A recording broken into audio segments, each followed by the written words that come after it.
மந்திரம், மாந்திரீகம், எந்திரம், மணி மந்திர ஔஷதம் அப்படிம்பாங்கல்ல. அது மாதிரி இந்த மந்திர தந்திரங்கள்னால பாதிக்கப்படுறது அப்படின்னு எடுத்துக்கிட்டால், சந்திரன் வந்து பாவகிரகங்கள்னால பாதிக்கப்பட்டிருக்கிறது.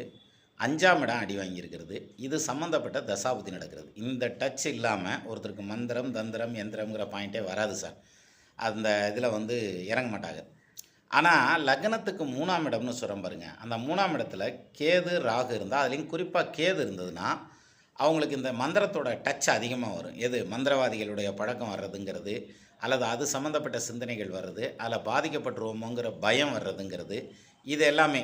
அதனாலேயே என்ன பண்ணுவாங்க, ஒரு சாமியார்கிட்ட போகிறாங்க, ஒரு கோயிலுக்கு போகிறாங்க அப்படின்னா ரொம்ப முன்னெச்சரிக்கையாக திண்ணூறு இன்னூறுலாம் பூசுறதுங்கிறது, டிஸ்டன்ஸ் கொடுத்து நிற்கிறதுங்கிறது, சாமி கும்பிட்றதுங்கிறது, ஒரு தட்டை கையில் கொடுத்தாங்கன்னா கூட வாங்குறதுக்கு யோசிக்கிறதுங்கிறது, இது மாதிரியான விஷயங்கள்லாம் அவங்களுக்கு நிறையா வர்றதுக்கான சான்சஸ் உண்டு. இதுக்கு 3ஆம் இடத்துல கேது ஸ்ட்ராங்காக இருக்கணுங்கிறதான் விதி, வேறு ஒன்று.